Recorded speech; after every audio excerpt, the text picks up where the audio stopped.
Yo, yo, yo, this your boy, the real McCoy, coming at you, man. We talking about football, man. I'm a football fan. My Dallas Cowboys, you know what I'm saying? Oh, man. This video here, man, is a quick little video about what I've seen thus far from Dak Prescott. Going back to, obviously, there's not a lot of film on him. The guy's a rookie. He's officially only played one game in his NFL career. Cowboys, we lost to the New York Giants.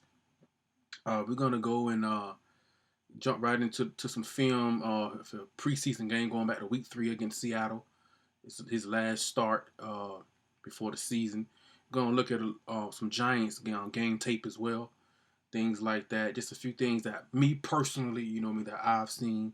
A few things that I like, something that I don't like or didn't like, things like that about Dak Prescott. He's bringing some excitement to Cowboys Nation, and this is just my own personal take. And let's go to the tape. I definitely like how he stands tall in the pocket on his toes. But as we saw week 1, even to Cole Beasley, week 1 against the Giants, he tends to throw the ball high. There were a few passes he threw to Cole where it was like, if you can just get it down just a little bit, throwing the ball high. No, not crazy inaccurate, just a little bit high, Something that I absolutely love that he does at a young age is his play fakes. His play action, his play fakes. The cameraman gets fooled. It's a lot of young quarterbacks don't have this ability yet. His play fakes are beyond where he should be at this point in his career. This is good stuff here. This is pretty good. It's not a lot of film study, but you'll see more of it, man. That's pretty good. I definitely like that. You'll get a better gauge of it on the play action fakes with the pass. I would like for him to slide. You know what I mean? Don't be injury prone like Romo or RG3. But if he decides to take on Earl Thomas, if you're gonna do it, do it. Lower your shoulder and take him on. Don't halfway think about it. Halfway is what sometimes leads to injuries. Another play here with him doing his play action, his play fakes. I would like him to be a little bit more. He usually does it with one arm. I would like it for it to be a little bit more. You play fake to quarterback sticking both arms out. It looks more believable to the defense. But if he's gonna use one arm, then he needs to be consistent and always do his play action with using just sticking the one arm out there and be more consistent with it. I like how he step 1, 2, 3 hitches and launch. See the arm strength. I like it. Accurate ball. Terrence Williams is a body catcher. You're frustrated with Terrence Williams letting the ball into his body. I like how he stepped up in the pocket. 1, 2, 3 hitches, launch, accurate ball. I want to see Terrence Williams go up high and catch the ball at its highest point. But Dak did everything great on that play. He stepped up, had 3 good hitches, footwork was good, delivered accurate ball, man. I like that. I keep saying his play action fakes, man. There he actually dips down his shoulder. He really sells his play fakes, man. He really sells it. I definitely think that's pretty advanced for him. For it, boom, there we go. Good footwork, stand in the pocket, got mobility. Now this right here, this is just Dak. You can't coach this. Boom. This is just something we were missing because of Tony Romo's injuries. He just can't do this anymore.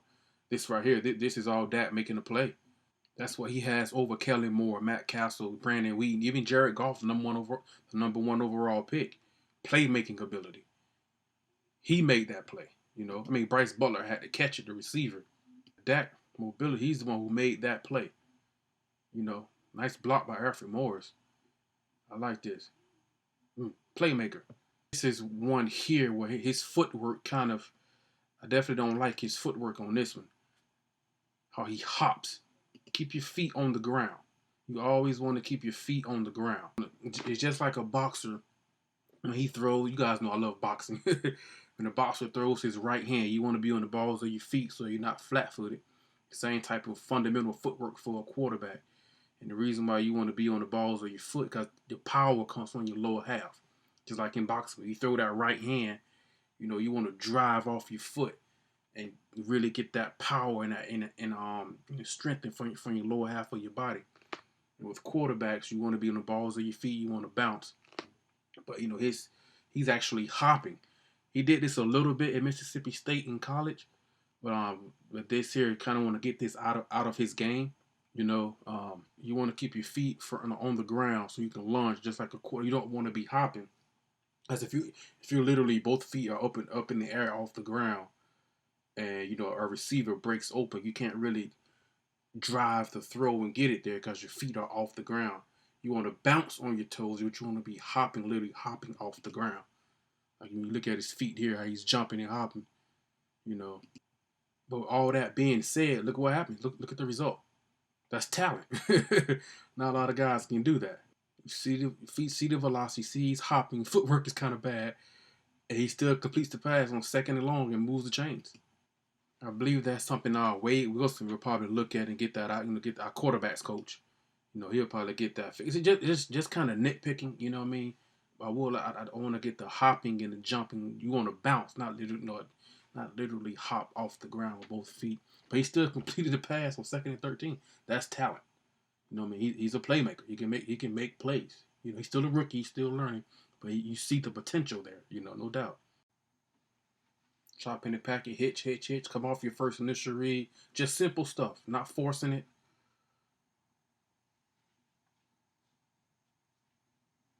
Throw here should have been a touchdown to Cole Beasley. I mean, they say Cole should have caught it, but the throw was a little bit high. I said earlier, some of his throws, they do tend to be a little high. His accuracy isn't terrible when he does miss. Yeah, he throws a little high.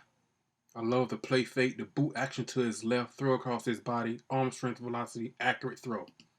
I like how it's a sprint out for him. I like how he takes the small, choppy steps. You don't want to take too wide, big for steps. You lose your balance. If you lose your balance, your accuracy goes. So the power comes from your lower half, things like that. Small, choppy steps, good accurate throw, 32. Get 3-4 yards, move the chains. Now this here, I don't like two things here. I don't know what's going on with him and Cole. He tends to throw the ball high.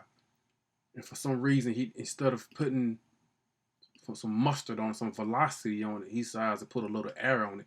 You want to drive the ball in there before the safety, number 21, Landon Collins, before he's able to get there. I don't know what kind of, when I watched the game live, I said, okay, this is going to be an interception. You want to drive it in there. Drive it in there so Cole can run straight out of bounds, move the chains. He throws the ball high and decide to put air on it. So a decision and also the actual throw itself are the two. You want to drive that in there, I don't know what it is with him and Cole Beasley. He throws it high. Maybe he's not used to short receivers like Coley Cole. And Cole's not going to win a height contest, but he throw it high across the middle, it gets tilted. That's usually interception in the NFL. This here, he gets a little pressure up the pocket. He's not able to step in his throw. But he's not able to step into the throw. Kind of throwing flat-footed, but you see the arm strength. You see it. That's talent there. I like that. Well, this is just me. I don't want to make the video too long, man. But this is just me. A few things that I've noticed. I mean, he can make all the throws. He's talented. His lower half is very strong. Strong arm. Can make all the throws. Tends to throw a little high. He tends to think that can tip balls in the middle of the field usually leads to interception in the national. That's just football, period. But especially in the NFL. Hasn't happened yet. But, if I can get those throws down. We lost the game to the Giants. Now, he wasn't the reason why we lost the game, but he didn't go out there, make the plays, and go win it either. Some of that was a little bit of play calling, checking it down, things like that. He threw the ball, 45 times, I believe, something like that. Just over 200 yards. So, that's a lot of checking the ball down. Will we have won the game? We would have won the game if we had Romo week 1? Probably. We probably would have. I know the Giants disagree. Giants fans. They would probably disagree. But anyway, man, just a quick film study on Dak, man. Let me know what you guys think, man. Like, subscribe, leave a comment, all that good stuff. I love his play fakes. I love the arm talent. His footwork and mechanics, not terrible. They're definitely not terrible. He's a little bit with the hopping, things like that. Get the velocity down. Tends to throw a little bit high. He's making good decisions, but you see the arm talent. The talent is definitely there. The future is definitely bright for Dak Prescott. Let me know what you guys think, Cowboys Nation, all my football fans out there now. Like, subscribe, leave a comment, all that good stuff. And it's your boy, The Real McCoy, man. I'm out. Peace.